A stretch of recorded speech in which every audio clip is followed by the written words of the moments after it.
अस्सलाम वालेकुम स्टूडेंट्स। उम्मीद है आप सब लोग खैरियत से होंगे।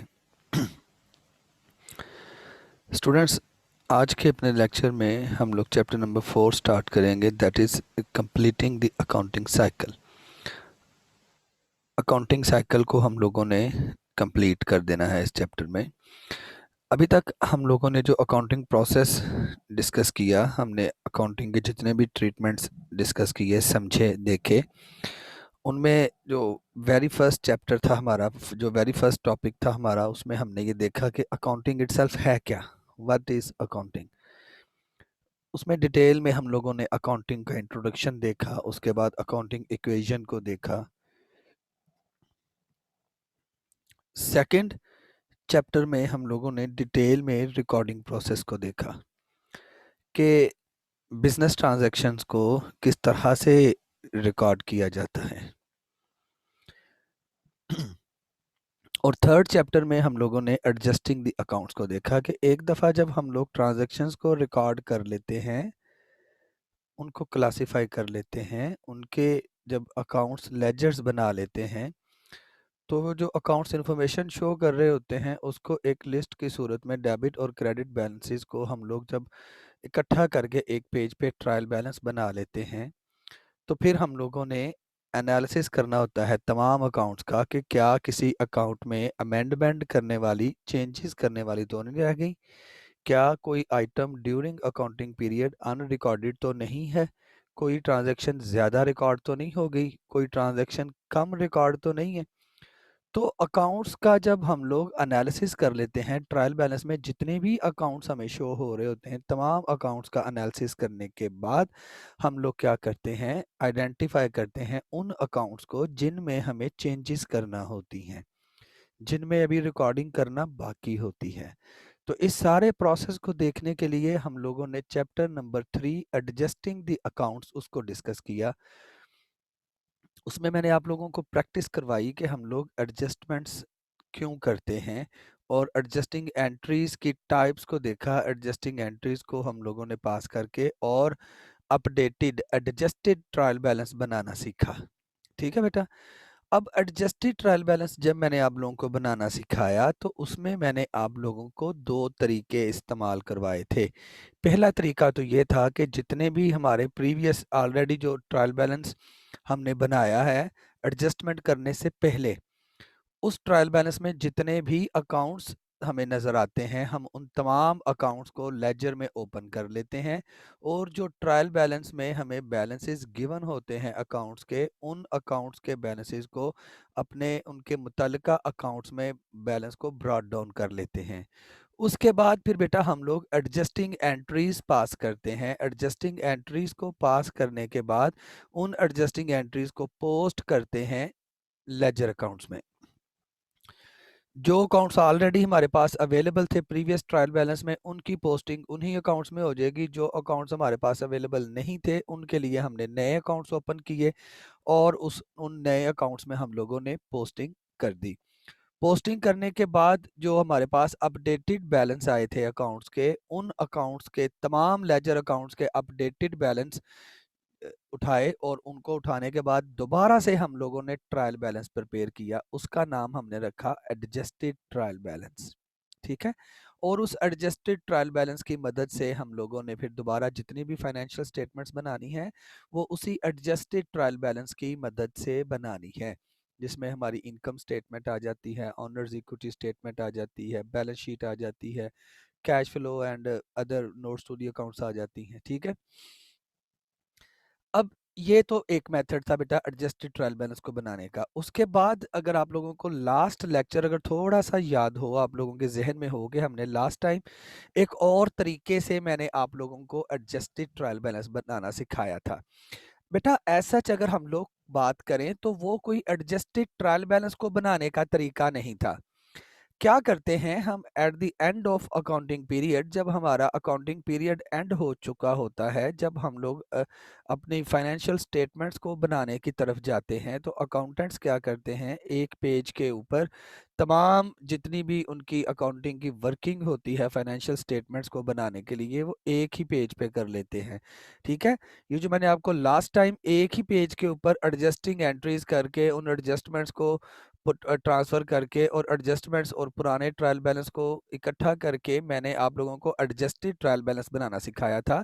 ये कोई मेथड नहीं है एडजस्टेड ट्रायल बैलेंस को बनाने का, ये बेटा अकाउंटेंट्स का रफ काम है जो कि वो फाइनेंशियल स्टेटमेंट्स को बनाने से पहले करते हैं, ताकि वो एक्यूरेसी को देख सकें कि क्या हम लोगों ने जितने भी एडजस्टमेंट्स की हैं, या एडजस्टमेंट्स को करने के बाद जब हम लोगों ने अकाउंटिंग साइकिल को कंप्लीट करना है तो कोई एरर तो नहीं रह गया, कोई गलती रह तो नहीं गई।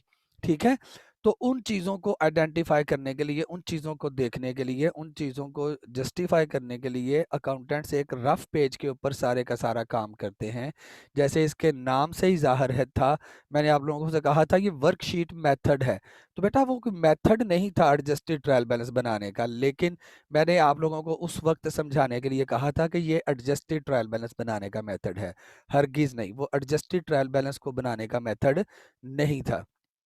ठीक है, एक्चुअली वो एक वर्किंग पेपर था अकाउंटेंट का, बुक्स ऑफ अकाउंट्स को एरर फ्री बनाने के लिए, कि जो बुक्स ऑफ अकाउंट्स मेंटेन की गई हैं, बुक्स ऑफ अकाउंट्स जो इन्फॉर्मेशन शो कर रही हैं, उस इन्फॉर्मेशन की मदद से जब हम लोगों ने अपनी फाइनेंशियल स्टेटमेंट्स बनानी है तो कोई चीज़ अनरिकॉर्डेड ना रह जाए, कोई चीज़ अनडेबिटेड या अनक्रेडिटेड ना रह जाए, तमाम इन्फॉर्मेशन जो है वो फुल्ली डिस्क्लोज हो जाए हमारी फाइनेंशियल स्टेटमेंट्स में। तो उसके लिए फिर ये वर्किंग टूल हम लोगों ने अडॉप्ट किया था वर्कशीट का। ठीक है जी, तो आज जब हम लोग कंप्लीटिंग द अकाउंटिंग साइकिल की बात करेंगे, तो कंप्लीटिंग द अकाउंटिंग साइकिल में बेटा सबसे पहली जो बात होगी वो हमारी वही वर्कशीट की थी जो मैंने आपको लास्ट टाइम करवाया था। मैंने वो कंप्लीट वर्कशीट बच्चे आप लोगों को नहीं करवाई थी, मैंने जस्ट वहाँ पे आपको क्या सिखाया था कि हम लोगों को ट्रायल बैलेंस गिवन है, उस ट्रायल बैलेंस के बाद कुछ एडजस्टमेंट्स, कुछ अकाउंट्स में अमेंडमेंट होने वाली थी, वो गिवन थी। हम लोगों ने उन अमेंडमेंट्स को उठाकर एडजस्टिंग एंट्रीज को पास किया, एडजस्टिंग एंट्रीज को हम लोगों ने एडजस्टमेंट वाले कॉलम्स में ट्रांसफ़र किया, और एडजस्टमेंट वाले कॉलम और ओल्ड ट्रायल बैलेंस जो हमें गिवन था, उन दोनों को कंबाइन करके हमने एडजस्टेड ट्रायल बैलेंस बना लिया। अब अगर कंप्लीट वर्कशीट की बात करते हैं तो बेटा उसके आगे ही हम लोग फर्दर फाइनेंशियल स्टेटमेंट्स के लिए भी कॉलम बनाएंगे और अपनी वर्कशीट को कंप्लीट कर देंगे। ठीक है, तो वो इंशाल्लाह मैं आप लोगों को नेक्स्ट लेक्चर में कंप्लीट वर्कशीट जो है, अभी आपको अनकम्प्लीट या आपको थोड़ी बहुत वर्कशीट बनानी मैंने आपको लास्ट लेक्चर में सिखा दी थी। कंप्लीट वर्कशीट इंशाल्लाह इंशाल्लाह आपको बेटा कमिंग लेक्चर जो हमारा सैटरडे को होगा, उस सैटरडे के लेक्चर में मैं आप लोगों को कंप्लीट वर्कशीट का जो है एक प्रोसेस समझाऊंगा क्वेश्चन करके कि कंप्लीट वर्कशीट किस तरह से बनाते हैं। ठीक है जी, जी बेटा, स्टडी ऑब्जेक्टिव्स इस चैप्टर की अगर हम लोग बात करें तो इस चैप्टर में हम लोगों ने क्या क्या पढ़ना है, क्या क्या डिस्कस करना है। नंबर 1, प्रिपेयर ए वर्कशीट, हमने वर्कशीट को बनाना सीखना है। Explain the process of closing the books.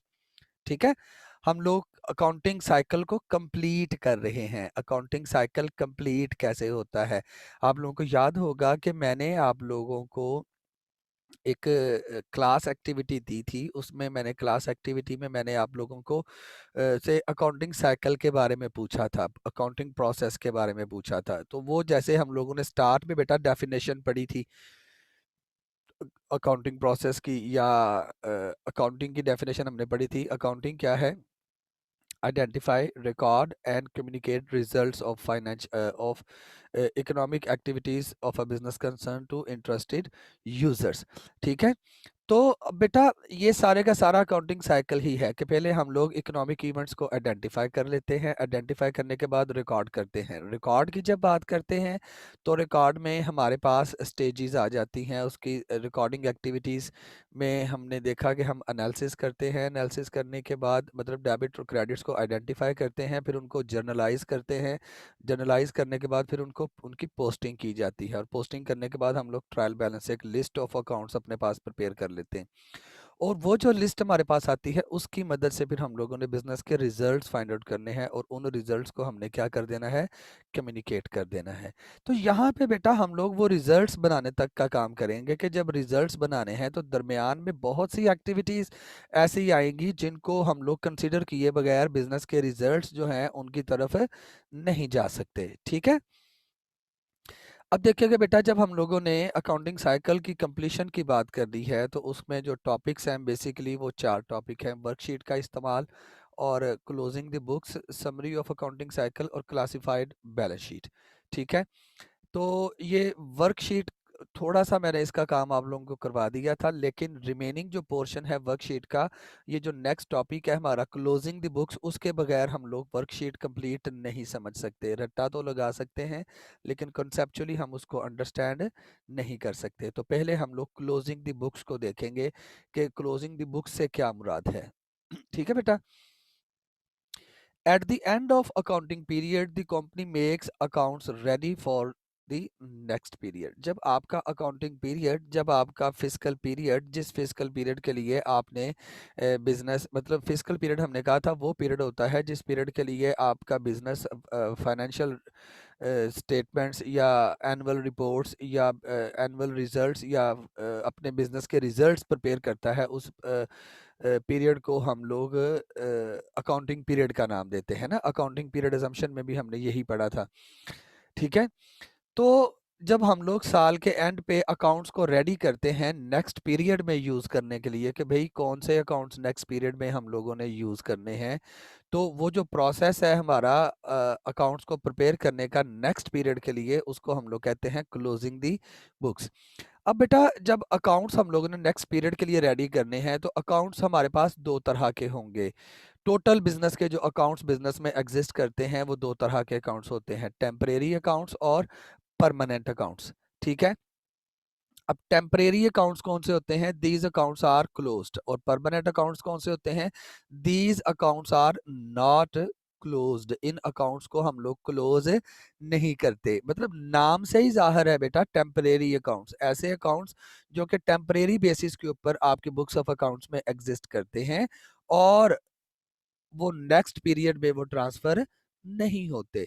और जब परमानेंट अकाउंट्स की बात करते हैं तो ऐसे अकाउंट्स जो कि परमानेंट बेसिस पे आपकी बुक्स ऑफ अकाउंट्स का हिस्सा होते हैं और वो करंट पीरियड में भी एग्जिस्ट कर रहे होते हैं, स्टैंड कर रहे होते हैं आपकी फाइनेंशियल स्टेटमेंट्स में, और नेक्स्ट पीरियड में भी वो अकाउंट्स ट्रांसफर होंगे। ठीक है। अब क्लासिफिकेशन बेटा जब हम लोग करते हैं, स्टार्ट में हमने, अगर आपको याद हो तो हमने कहा था there are 6 elements of accounts. Elements of accounts 6 तरह के हैं। वो 6 तरह के कौन से थे? एसेट्स एक तरफ थी, उसके बाद लायबिलिटीज और प्लस ऑनर इक्विटी, और ऑनर इक्विटी के नीचे फर्दर 4 एलिमेंट्स आ जाते थे ना। जब एक्सटेंडेड फॉर्म हमने अकाउंटिंग इक्वेशन की पढ़ी थी तो हमने ऑनर इक्विटी के 4 एलिमेंट मजीद आइडेंटिफाई कर लिए थे, और पांचवा लायबिलिटीज का और छठा एसेट्स का। ये सारे कुल मिला के हमने इन्हें एलिमेंट्स ऑफ अकाउंट का नाम दिया था, या एलिमेंट्स ऑफ अकाउंटिंग इक्वेशन, या एलिमेंट्स ऑफ अकाउंटिंग का नाम दिया था हमने। याद है बच्चे आप लोगों को? अब बेटा देखें, टेम्परेरी अकाउंट्स हमारे पास तीन, ये जो टोटल 6 एलिमेंट्स ऑफ अकाउंट्स थे उस उनमें से 3 अकाउंट्स जो हैं वो टेम्परेरी हैं, और 3 अकाउंट्स जो हैं बेटा वो आपके क्या हैं? परमानेंट हैं। ठीक है। जो कि परमानेंट बेसिस के ऊपर आपकी बुक्स ऑफ अकाउंट्स में एग्जिस्ट करेंगे, स्टैंड करेंगे। तो बेटा पहले टेम्परेरी अकाउंट्स को देख लेते हैं। All revenue accounts, all expenses accounts and owners drawings account. बेटा जितने भी आपके रेवेन्यू के अकाउंट्स होंगे वो सारे के सारे टेम्परेरी अकाउंट्स होते हैं। जितने भी आपके इनकम जो सॉरी एक्सपेंसेस के अकाउंट होंगे वो भी क्या होंगे? टेम्परेरी अकाउंट होंगे। और ड्राइंग्स का अकाउंट भी क्या है? टेम्परेरी अकाउंट है।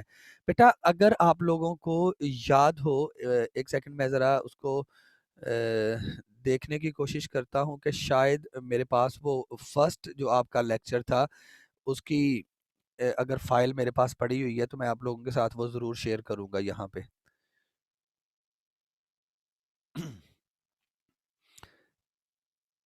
Just a moment.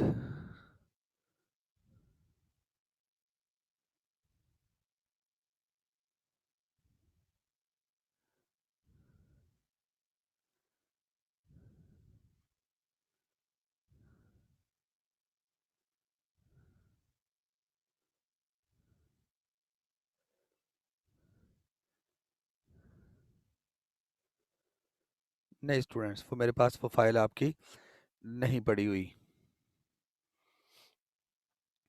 अच्छा बच्चे, आप लोगों को कम से कम ये तो याद होगा कि हम लोगों ने जब फर्स्ट लेक्चर में हम लोगों ने फाइनेंशियल स्टेटमेंट्स बनाई थी, तो अकाउंटिंग इक्वेशन बनाने के बाद हम लोगों ने इनकम स्टेटमेंट बनाई थी, और इनकम स्टेटमेंट में हम लोगों ने दो वेरिएबल्स को आपस में कंपेयर किया था, दो एलिमेंट्स को कंपेयर किया था। अकाउंटिंग कंपोनेंट्स जो थे हमारे पास, उनमें एक रेवेन्यूज थे और एक क्या थे, एक्सपेंसेस।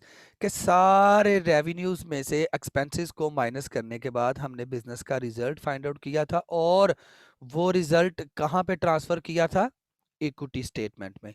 और ये जो ड्राइंग्स थी ये भी कहाँ पे ट्रांसफर की थी, इक्विटी स्टेटमेंट में। और इक्विटी स्टेटमेंट का जो भी आंसर आया था वो हम लोगों ने बैलेंस शीट में ट्रांसफर कर दिया था। वो कैपिटल जो भी हमारे पास आ गया था, ऑनर्स कैपिटल, वो हम लोगों ने बैलेंस शीट में लायबिलिटी साइड पे शो कर दिया था। और वो जो बेटा, हम लोग जब एंड ऑफ अकाउंटिंग पीरियड के एंड पे जब हम लोग फाइनेंशियल स्टेटमेंट्स बनाते हैं, तो 5 तरह की, मैंने आप लोगों को बेटा कहा था, फाइनेंशियल स्टेटमेंट्स बन रही होती हैं। एक आपकी इनकम स्टेटमेंट है। इनकम स्टेटमेंट में हम क्या करते हैं, बिजनेस का जो रिजल्ट है वो फाइंड आउट करते हैं। रिजल्ट या तो प्रॉफिट की सूरत में होगा या लॉस की सूरत में होगा। तो प्रॉफिट और लॉस को मालूम करने के लिए हम दो एलिमेंट्स जो है अकाउंटिंग के, उनको यूज़ करते हैं, रेवेन्यूज और एक्सपेंसेस। अब ये दोनों एलिमेंट्स जब बेटा हम लोगों ने यूज़ कर लिए हैं रिजल्ट मालूम करने के लिए, तो ये दोनों एलिमेंट्स का जब रिजल्ट हमारे पास आ गया है तो ये तो फिर ख़त्म हो गए। उनका तो रिजल्ट हमारे लिए काम देगा ना। और वही रिजल्ट हम लोगों ने कहाँ पे लेके चले जाना है, ऑनर्स की इक्विटी स्टेटमेंट में। इसी तरह ऑनर इक्विटी स्टेटमेंट में हम लोगों ने ड्राइंग्स भी यूज़ कर लेनी है। तो ड्राइंग्स भी अल्टीमेट जाके सम अप हो गई इक्विटी स्टेटमेंट में, और रेवेन्यू और एक्सपेंसेस का रिजल्ट भी जाके इक्विटी स्टेटमेंट में सम अप हो गया। और इक्विटी स्टेटमेंट का जो आंसर था बेटा वो जाके एडजस्ट हो गया कहाँ पे, बैलेंस शीट में। ठीक है। तो बैलेंस शीट के बेटा जो अकाउंट्स होते हैं ना, हमारे बैलेंस शीट के अकाउंट्स, अभी ये बात अपने पल्ले बांध लीजिएगा। बैलेंस शीट के बेटा जो अकाउंट्स होते हैं वो हमारे परमानेंट अकाउंट्स होते हैं, और इनकम स्टेटमेंट के जो अकाउंट्स होंगे हमारे, और ऑनर्स की जो ड्राइंग्स होंगी, वो सारे के सारे क्या होते हैं, टेम्परेरी अकाउंट्स होते हैं। ठीक है।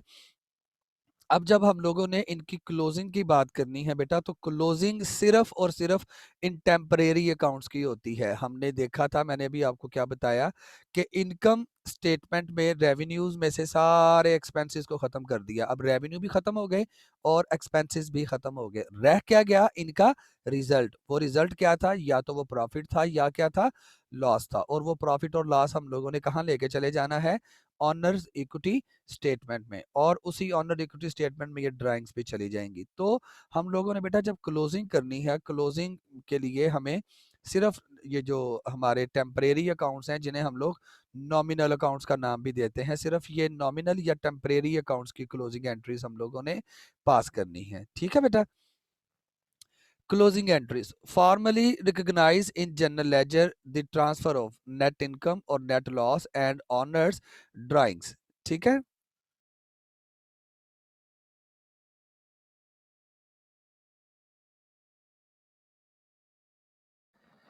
जी बेटा, closing the books, closing entries formally recognise in the general ledger the transfer of. Closing entry क्यों की जाती हैं, ट्रांसफर करने के लिए नेट इनकम और नेट लॉस को, एंड ऑनर्स ड्राइंग्स को, कहाँ पे, टू ऑनर्स कैपिटल। मतलब कि जो भी बिजनेस का रिजल्ट आपके पास आया है, उस बिजनेस के रिजल्ट को और ऑनर की ड्राइंग्स को, इन दो चीजों को हम लोगों ने कहाँ पे ट्रांसफर करना है, ऑनर के कैपिटल में। बेटा बिजनेस क्यों किया जाता है, बिजनेस हम लोग प्रॉफिट कमाने के लिए, प्रॉफिट अर्न करने के लिए बिजनेस एक्टिविटीज जो है वो परफॉर्म करते हैं। तो एट द एंड जब हम फिजिकल पीरियड हमारा एंड होता है, तो हम लोगों ने क्या देखना है कि टोटल फिजिकल पीरियड के दौरान, अकाउंटिंग पीरियड के दौरान जो भी हमने नफ़ा या नुकसान कमाया है वो, और जो हम लोगों ने साल के दौरान अमाउंट विड्रा की थी बिजनेस से पर्सनल यूज़ के लिए, वो, इन दोनों को हम लोगों ने कैपिटल में एडजस्ट करना है, कैपिटल में ट्रांसफ़र करना है। क्यों ट्रांसफर करना है बेटा, ये सारी की सारी एक्टिविटीज, ऑनर की इन्वेस्टमेंट, ऑनर की जो कंट्रीब्यूशन थी, उसको इंक्रीज करने के लिए ही हम लोगों ने बिजनेस स्टार्ट किया था।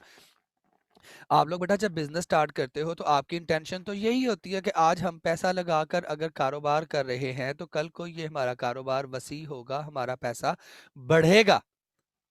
तो एट द एंड हम लोगों ने ऑनर्स के कैपिटल को ये चीजें ट्रांसफर कर देनी है। जो भी ऑनर की अर्निंग होगी, जो भी ऑनर ने विड्रॉ किया होगा, वो सारी पिक्चर बना के हम लोगों ने क्लियर कर देनी है। जी ये देख ले जी, ऑनर के पैसे इस वक्त इतने हैं। पता चल जाएगा कि वो इंक्रीज हुए हैं बट उस पीरियड के दौरान, उस फिजिकल पीरियड के दौरान, या वो डिक्रीज हुए हैं, व्हाट्सोएवर। अब बेटा जब नेट इनकम की बात करते हैं तो नेट इनक अब यहाँ पे हम लोगों ने क्या बहुत ज़्यादा प्रिसाइज कर दिया। अभी इससे प्रीवियस स्लाइड में मैं आप लोगों को बता रहा था कि टेम्परेरी अकाउंट्स, उसमें मैंने आपको बताया कि रेवेन्यूज़ के, एक्सपेंसेस के और ड्राइंग्स के, ये 3 टेम्परेरी अकाउंट्स हैं जिनको हम लोगों ने क्लोज करना है। तो बेटा यहाँ पे सिर्फ 2 चीज़ें डिस्कस की जा रही हैं, नेट इनकम और नेट लॉस, और ऑनर की ड्राइंग को कैपिटल में ट्रांसफर करने का नाम जो है वो क्लोजिंग एंट्रीज है। तो बेटा अब जरा थोड़ा सा गौर करें, अपने जहन पे जरा थोड़ा जोर डालें कि ये जो नेट इनकम है ये कैसे आएगी, या जो नेट लॉस है ये कैसे आएगा। नेट इनकम के लिए आपको सारे रेवेन्यूज और एक्सपेंसेस को आपस में कंपेयर करना पड़ेगा।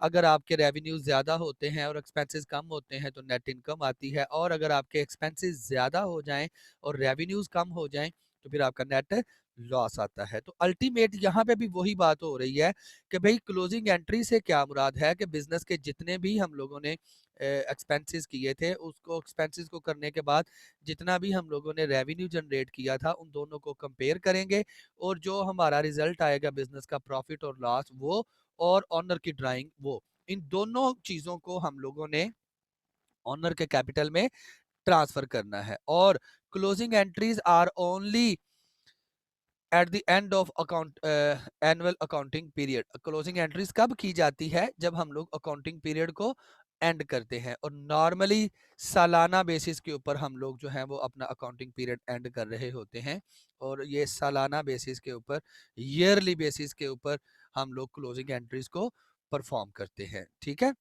अब ये जो क्लोजिंग एंट्रीज हैं ये किस तरह से होंगी। अब बेटा ये अपनी नोटबुक्स अभी ज़रा थोड़ी सी तैयार कर लें। अब यहाँ पे मैं बोलने वाला हूँ क्लोजिंग एंट्रीज, और उसके साथ ही साथ आप लोगों ने आज की जो मैंने आपको क्लास पार्टिसिपेशन एक्टिविटी देनी है उसमें भी मैंने आप लोगों से क्लोजिंग एंट्रीज ही मांगनी है। ठीक है, क्लोजिंग एंट्रीज नीचे आपको की दी हुई है, ये देखें आपको ये की नज़र आ रही है। अगर आप थोड़ा सा फोकस करें इसके ऊपर तो मैं एक सेकेंड ज़रा इसको स्क्रीन शेयर कर दूँ।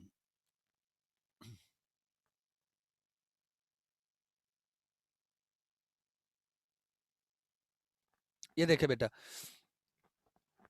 Closing the books, closing the books में मैंने आप लोगों को बच्चे बताया था कि हम लोग जो क्लोजिंग एंट्रीज पास करते हैं वो क्लोजिंग एंट्रीज क्यों पास करते हैं कि बिजनेस के जो रिजल्ट्स होते हैं, इनकम और लॉस और ड्राइंग्स को कैपिटल में ट्रांसफर करने के लिए हम लोग क्लोजिंग एंट्रीज पास करते हैं। पहली बात तो ये। अब बिजनेस के जो प्रॉफिट और लॉस है उसको कैलकुलेट करने के लिए हमें क्या करना पड़ता है? रेवेन्यूज और एक्सपेंसेस को कंपेयर करना पड़ता है। अब रेवेन्यूज और एक्सपेंसेस को बेटा कंपेयर करने के लिए हम क्या बनाते हैं? इनकम स्टेटमेंट बनाते हैं। क्या बनाते हैं? इनकम स्टेटमेंट बनाते हैं। ठीक है, अब बेटा अगर आप थोड़ा सा अगर अपने पिछले प्रीवियस कॉन्सेप्ट्स को अगर थोड़ा सा अगर आप रिकॉल करें तो मैंने आप लोगों से क्या आप लोगों को कहा था कि ये जो हमारे एक्सपेंसेस होते हैं इनके बैलेंस डेबिट होते हैं हमेशा से, और रेवेन्यूज जो होंगे बिजनेस के उनके बैलेंस क्या होंगे? उनके बैलेंस क्रेडिट होंगे।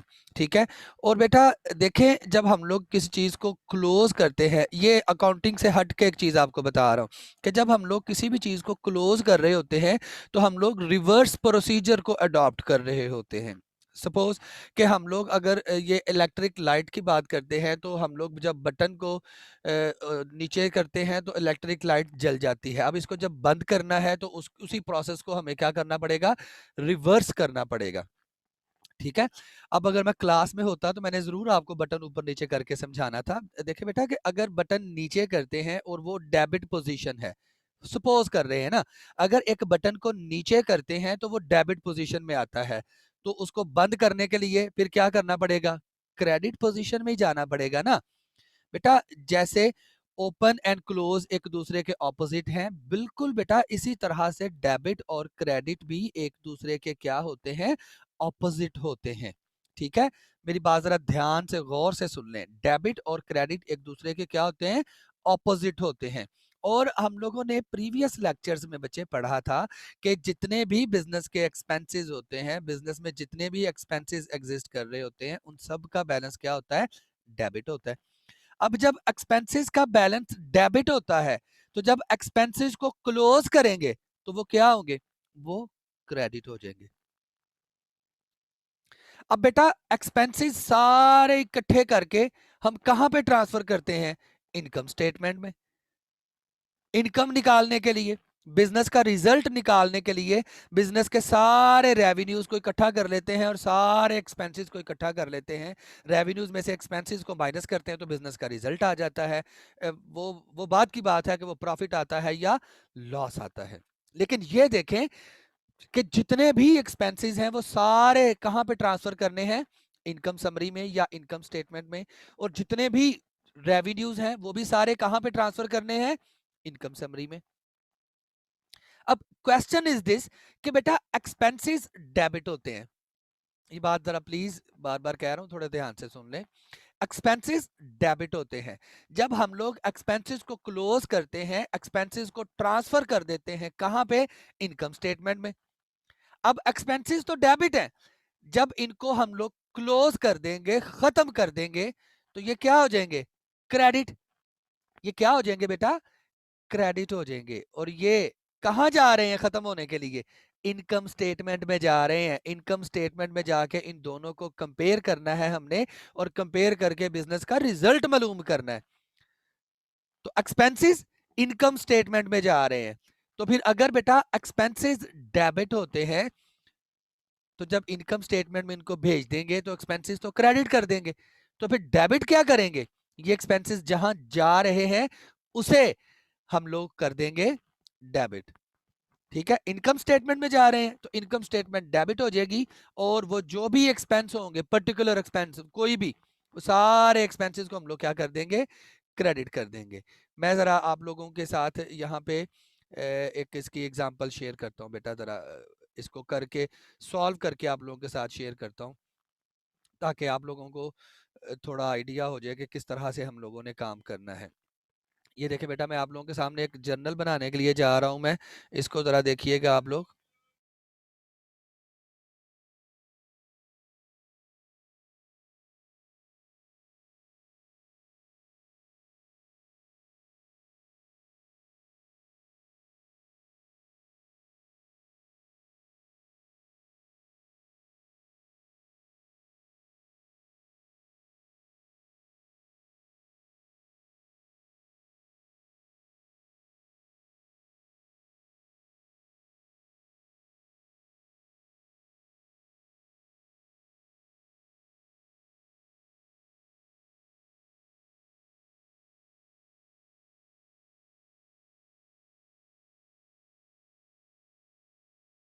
ये देखिए बेटा, ये मैंने आप लोगों के सामने एक जर्नल बना दिया है, एक जर्नल प्रॉपर सारे का सारा बना दिया, जो हम लोगों ने अभी तक बनाना सीखा हुआ है, जो हम लोग यूज़ कर रहे थे जर्नल एंट्रीज को पास करने के लिए। लेफ्ट है जो पहला कॉलम है, लेफ्ट वाला कॉलम वो डेबिट अमाउंट्स के लिए, और जो राइट वाला कॉलम है वो क्रेडिट अमाउंट्स के लिए। ठीक है, तो ये हम लोगों ने एक अपने पास क्या कर लिया, जर्नल बना लिया। अब एडजस्ट ये जो क्लोजिंग एंट्रीज हैं, क्लोजिंग एंट्रीज मैंने बेटा आप लोगों को क्या बताया कि क्लोजिंग एंट्रीज किस चीज के लिए होंगी,